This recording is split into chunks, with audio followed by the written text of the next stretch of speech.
नमस्कार दोस्तों, आज जो हम मूवी लेके आए हैं उसका नाम है अखियों की गुस्ताखियां।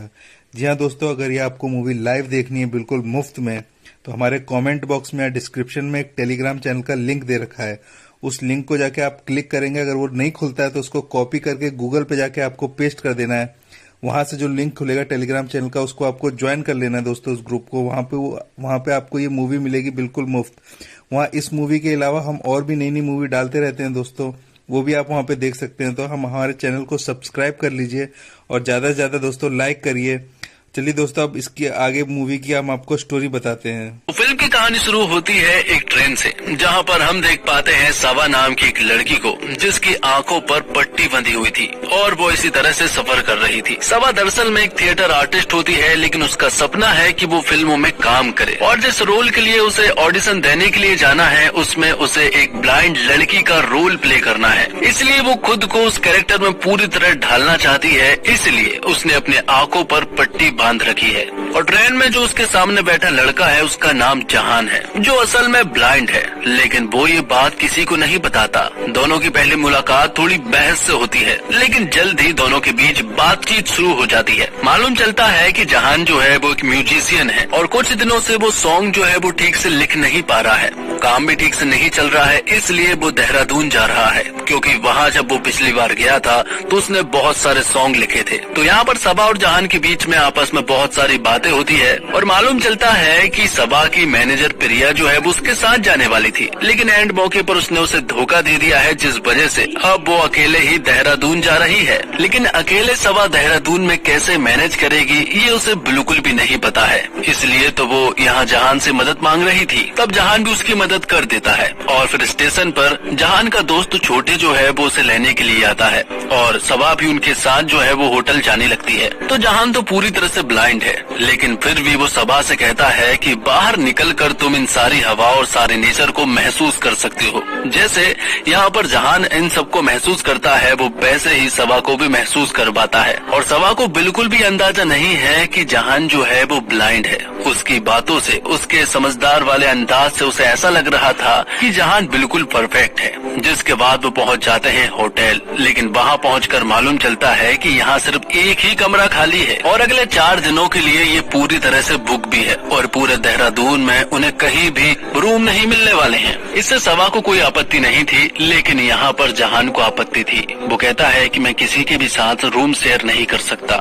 इसलिए हम चाहते हैं कि सबा को कोई और रूम मिल जाए। लेकिन सबा कहती है कि वो अकेले ही मैनेज कर लेगी और यहाँ से जाने लगती है। लेकिन जैसे ही वो अगला कदम रखती है कि वो धड़ाम से नीचे गिर जाती है, जिससे कि जहान को भी मालूम चल गया था कि सबा बिल्कुल भी मैनेज नहीं कर सकती है। इसलिए जहान मान जाता है कि हम दोनों एक कमरे में रुक सकते हैं। लेकिन सबा और जहान जब अपने रूम में जा रहे थे, तब छोटे ने उन्हें एक भूतिया कहानी सुनाई। उन्हें बताया कि यहाँ एक अंग्रेज रहा करता था, लेकिन उसका वाइफ का चक्कर जो है वो किसी डॉक्टर से चल रहा था।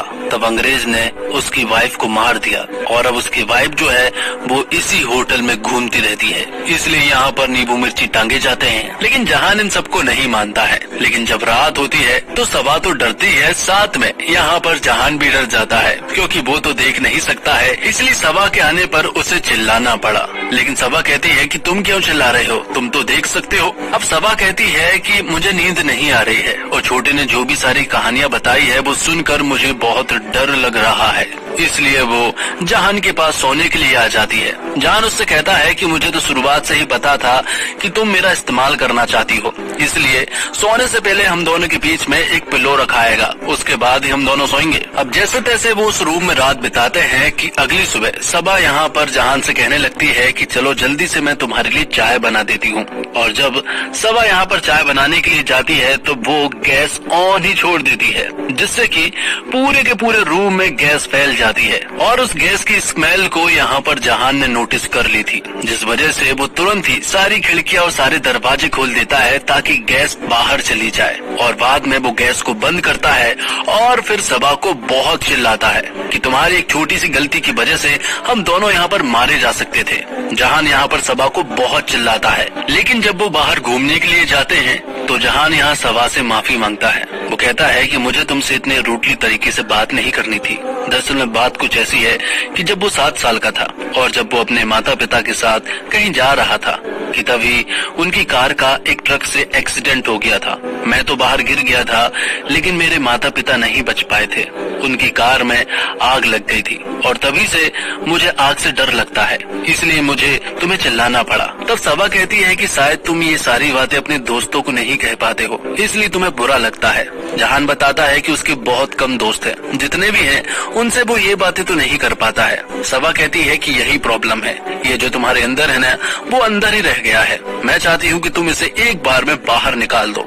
इसलिए वो उसे पहाड़ी के पास ले जाती है और कहती है कि यहाँ पर जोर से चिल्लाओ, जितनी जोर से चिल्लाओगे सारी भड़ास जो है वो बाहर निकलेगी। जहान ऐसा ही करता है, वो बहुत जोर से चिल्लाता है और उसे सचमुच बहुत ही अच्छा फील हो रहा था। अब जहान के पास होटल वालों का कॉल आता है और उसे बताया जाता है कि एक औरत ने यहाँ होटल से चेकआउट कर लिया है, इसलिए आप सबा को उस रूम में शिफ्ट कर सकते हैं। लेकिन जहान को उसके साथ अच्छा लग रहा था, इसलिए वो उसे कह देता है कि वो मेरे साथ ही रहेगी। अब अगली सुबह हम देखते हैं कि चिड़िया जो है वो सबा को बहुत परेशान कर रही थी। कभी वो उसके फेस पर आ जाती तो कभी सर पर बैठ जाती। ये देखकर सबा को बहुत ज्यादा गुस्सा आ रहा था, इसलिए वो जहान से कहती है कि तुम कुछ भी करो, लेकिन इस चिड़िया को यहाँ से बाहर निकालो। लेकिन सबा को थोड़ी ना पता है कि जहान देख नहीं सकता, उसे तो पता भी नहीं है कि चिड़िया कहाँ पर है, इसलिए वो नाटक करने लगता है। वो सीढ़ी लगाता है और ऊपर चढ़ने लगता है ताकि सबा को ऐसा लगे कि जहान सचमुच ही उस चिड़िया को भगा रहा है। लेकिन तभी हम देखते हैं कि यहाँ पर जहान ने जो तौलिया पहना हुआ था वो नीचे गिर जाता है और अब उसने कुछ भी नहीं पहना था नीचे, जिस वजह से सबा कहती है कि तुम चाहो तो मैं एक बार अपनी पट्टी उतार सकती हूँ। तब जहान कहता है कि ऐसा थोड़ी ना होता है, इतनी सी बात के लिए तुम अपने 7 दिन का व्रत तोड़ दोगी।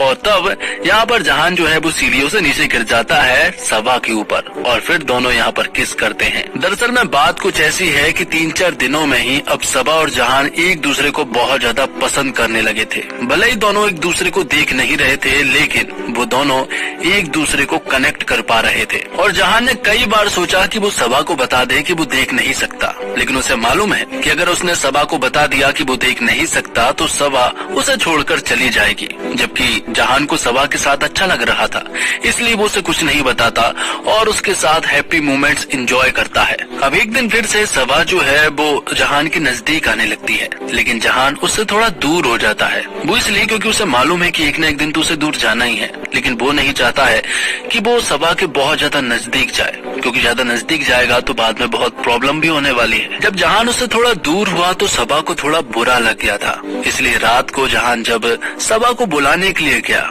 तो सबा दरवाजा नहीं खोलती, लेकिन उसने अपनी आंखों से पट्टी हटा ली थी। वो कहती है कि वो इस तरह से नहीं रहने वाली है, मुझे तुम्हें देखना है और इस मोमेंट को एंजॉय करना है। जिनकी आंखें नहीं होती है उस सारी चीज को मैंने महसूस कर लिया है, लेकिन अब और नहीं, वो ऐसे नहीं रहेगी। वो तुम्हारे साथ कुछ टाइम स्पेंड करना चाहती है। लेकिन यहाँ भी वो अपनी आंखों की पट्टी नहीं खोलती, वो दरवाजा खोलती है। फिर जहान को अंदर खींचते हुए वो दोनों रोमांस करने लगते हैं और यहाँ पर इंटीमेट भी हो जाते हैं। अब जहान सबा के लिए एक बहुत ही प्यारा सा गाना गाता है और वो बताता है कि ये सॉन्ग जो है वो इस मोमेंट के लिए है, जैसे कि लोग फोटो क्लिक करके उस मोमेंट को कैद कर देते हैं, इसी तरह ये सॉन्ग भी हमेशा याद रखा जाएगा।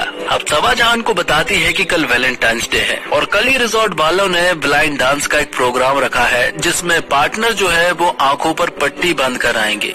और सबा उससे कहती है कि कल ही इस डांस के बाद मैं अपनी पट्टी खोलूंगी और तुम्हें देखूंगी। यहाँ पर दोनों डांस करते हैं और बहुत ही खुश लग रहे थे दोनों, लेकिन सबा नहीं जानती थी कि वो उसे आखिरी बार सिर्फ महसूस कर रही है, क्योंकि इस डांस के कंप्लीट होने के बाद यहाँ से हम देखते हैं कि जहान जा चुका था। सबा उसे ढूंढने की काफी कोशिश करती है, लेकिन वो उसे कहीं भी नहीं मिला था। वो उसके पास कॉल भी करती है, लेकिन तब तक जहान वहाँ से जा चुका था, क्योंकि जहान सबा को कोई ऐसी जिंदगी नहीं देना चाहता था और ना ही वो उसके साथ मैनेज करना चाहता था। उसे मालूम था कि वो उसे छोड़ देगी, इसलिए उसके छोड़ने से पहले जहान उसका साथ छोड़ देता है। अब कहानी जो है वो 3 साल आगे शिफ्ट हो जाती है, जहाँ पर हम देखते हैं सबा को, जो कि अब थिएटर करने लगी थी और अब उसका एक बॉयफ्रेंड भी है जिसका नाम अभिनव है। दोनों एक दूसरे से प्यार करते हैं और जल्द ही दोनों की शादी होने वाली है। दोनों एक दूसरे को काफी अच्छे से समझते हैं। अभिनव जो है वो सभा से बहुत प्यार करता है और यहाँ पर हमें मालूम चलता है कि अभिनव को भी जहान के बारे में मालूम है, लेकिन सभा अभी तक जहान को भूल नहीं पाई है। उसके अंदर अभी भी एक सवाल है कि आखिरकार जहान ने उसे क्यों रिजेक्ट किया। सभा को हमेशा रिजेक्शन सा फील होता है, जिसके बाद थिएटर में हम देखते हैं कि जब ये लोग परफॉर्म कर रहे थे कि तभी पता चलता है कि इनका म्यूजिशियन जो है वो ठीक नहीं है, वो ठीक तरह से म्यूजिक को नहीं बजा रहा था। इसलिए अभिनव यहाँ पर एक नए म्यूजिशियन को बुलाता है और ये दरअसल में कोई और नहीं बल्कि हमारा जहान होता है। जहान पियानो पर यहाँ पर म्यूजिक प्ले करने लगता है, जो सुनकर सभा को सारी पुरानी यादें याद आ जाती है और उसे पूरा भरोसा हो गया था कि यही बंदा जहान है, क्योंकि ये म्यूजिक उसने पहले भी सुन चुकी है। लेकिन यहाँ पर जहान अपना नाम कबीर बताता है। जहान यहाँ पर सभा से भी मिला था और सभा तो एक झटके में ही पहचान गई थी कि यही जहान है, लेकिन जहान ने अपना नाम कबीर बताया था। और जहान ने भी जब सभा से हाथ मिलाया तो वो उसके हाथ मिलाने से ही समझ गया कि ये बंदी कोई और नहीं बल्कि सभा है, जिसे वो 3 साल पहले देहरादून में मिला था और बिन बताए ही वहाँ उसे छोड़कर आ गया था। लेकिन यहाँ पर वो उससे कह रहा था कि ये म्यूजिक मैंने यूट्यूब पर सुना था और वहीं से मैंने ये कॉपी किया है। लेकिन जब जहान सभा से मिला तो उसे भी बहुत बुरा लग रहा था, क्योंकि उसने खुद से वादा किया था कि वो आगे से सभा से कभी नहीं मिलेगा, क्योंकि उसकी जिंदगी खराब हो सकती है उसकी वजह से। अब जहान की आंटी ने इन सभी लोगों को खाने पर बुला लिया, जिसमें अभिनव, सभा और उसके बाकी के दोस्त शामिल थे। यहाँ पर जब सभा आई तो वो जहान से 3 साल पहले के बारे में पूछ रही थी और सिर्फ जहान को ही देखी जा रही थी। ये सारी चीजें आंटी ने नोटिस कर ली थी, जिस वजह से वो जहान से कहती है कि मैं चाहती हूँ कि तुम सभा को सब कुछ बता दो। भले ही तुमने उसे 3 साल पहले छोड़ दिया था, लेकिन उसका जानना बहुत जरूरी है कि तुमने उसे क्यों छोड़ा था। तब जहान भी डिसाइड करता है कि वो सभा को सब कुछ बता देगा। हिम्मत करके एक दिन उसने सभा को सब कुछ बता डाला कि 3 साल पहले मैंने ही तुम्हें देहरादून में छोड़कर चला आया था। ये बात जब सभा को मालूम चली तो यहाँ पर सभा जो है वो जहान को एक जोरदार थप्पड़ लगाती है और वहाँ से सीधा घर चली जाती है। वो अभिनव के पास आती है और बताती है कि दरअसल में कबीर ही जहान है और उसी ने मुझे 3 साल पहले देहरादून में छोड़ दिया था। लेकिन अभिनव यहाँ पर सभा का साथ देता है। वो उससे कहता है कि तुम एक बार जहान से बात करो कि उसने तुम्हें क्यों छोड़ा, तुम्हारा उससे बात करना बहुत जरूरी है। तब अभिनव के कहने पर सभा उससे बात करने के लिए जाती है। वहाँ तो वो उसे बहुत ज्यादा चिल्लाने गई थी, लेकिन यहाँ पर वो दोनों फिर से खुश रहने लगे थे और फिर शहर में ही साइकिल की राइड करके इस मूवमेंट को बहुत ज्यादा एंजॉय कर रहे थे। और सभा को ऐसा लगने लगा था कि वो 3 साल पहले वापस चली गई हो। वो यहाँ पर बहुत ज्यादा खुश नजर आ रही थी। वो जहान के साथ इतनी खुश थी कि वो भूल ही गई कि वो यहाँ पर क्या बात करने आई थी। जिसके बाद वो दोनों एक क्लब में मिलते हैं। क्लब में जब इन दोनों के पास एक ड्रिंक आती है तो अचानक से गलती से इनके हाथों से वो ड्रिंक बदला जाती है और इनके पास वो ड्रिंक आ जाती है जिसमें ड्रग्स मिले हुए थे, जिस वजह से इन दोनों को नशा होने लगता है। और फिर नशे में ये दोनों ही 3 साल पहले जो कुछ भी हुआ था और 3 साल में जो कुछ भी हो रहा है वो सारी भड़ास जो है वो निकाल देते हैं। जहान बताता है कि वो अंधा था और वो उसे नहीं बता सकता था कि वो अंधा है क्योंकि तुम मुझे छोड़ देती। तब सभा कहती है कि ये मेरी प्रॉब्लम है, मैं आराम से मैनेज कर लेती। लेकिन जहान कहता है कि मुझे मैनेज नहीं करना था, मुझे किसी की चॉइस बनना है। और बातों ही बातों में दोनों यहाँ पर किस कर लेते हैं और फिर वापस आकर यहाँ पर सभा ने सब कुछ अभिनव को बता दिया। उसने बताया कि जब वो दोनों क्लब में थे तब किसी ने उनकी ड्रिंक्स में ड्रग्स मिला दिए थे, जिस वजह से उन्हें कुछ भी होश नहीं रहा था और उनके बीच में किस हो गई। ये सारी बातें वो अभिनव को बता रही थी। ये देखकर अभिनव को बहुत ज्यादा बुरा लगा, क्योंकि पिछले कुछ दिनों से सभा उसके साथ है तो जरूर, पर वो हमेशा खोई रहती है या फिर रोती रहती है। वो अभी भी जहान को पसंद करती है, ये बात अभिनव बहुत अच्छे से जानता है। इसलिए अब वो यहाँ पर जहान को जलाने की कोशिश करता है। वो उसे बुलाता है और उसे यहाँ पर ड्रिंक पिलाता है और वो जहान को पियानो बजाने के लिए भी कहता है। और फिर जहान के सामने ही अभिनव सभा के साथ डांस करता है और बहुत ही प्यारी बातें करता है, जो सारी चीजें देखकर जहान को जलन हो जाती है। और अब जहान सभा के पास आता है। वो कहता है कि ये मुलाकात मेरी आखिरी मुलाकात होने वाली है। मैं चाहता तो फिर से जा सकता था, लेकिन मैंने इस बार सोचा कि जाते हुए मैं तुम्हें बता कर जाऊं कि मैं हमेशा के लिए इस शहर को छोड़कर जा रहा हूं, क्योंकि अब मैं तुमसे फिर से प्यार करने लगा हूं। और अभिनव और तुम्हें जब मैं साथ में देखूंगा तो मुझे बहुत ज्यादा जलन होगी। मैं तुम दोनों को साथ में नहीं देख पाऊंगा और हम दोनों का साथ यहीं तक का था। मैं यही सोचकर यहाँ से चला जाता हूँ। लेकिन ये सारी बातें हम देखते हैं कि अभिनव ने सुन ली थी। वो तुरंत ही सभा के पास आता है। वो उसे शादी के लिए प्रपोज करता है और उसे रिंग भी पहनाने वाला था कि तभी वो रुक जाता है। क्योंकि अभिनव को मालूम चल गया है कि सबा जहान को प्यार करती है। वो कहती है कि अगर हम दोनों साथ में हो भी गए तब भी कुछ नहीं सुधरने वाला, क्योंकि तुम हमेशा जहान को प्यार करती रहोगी और ये चीज मेरे अंदर हमेशा प्रॉब्लम करती रहेगी, इसलिए मैं चाहता हूँ कि तुम यहाँ से चली जाओ। ये सुनकर सबा तुरंत ही जहान के पास जाने लगती है। उसे मालूम चलता है कि वो आज की ट्रेन से ही यूके जा रहा है, इसलिए वो तुरंत ही ट्रेन का पीछा करते हुए जाती है। लेकिन ट्रेन में हम देखते हैं कि जहान चढ़ चुका था और उसे सबा की आवाज भी नहीं आ रही थी।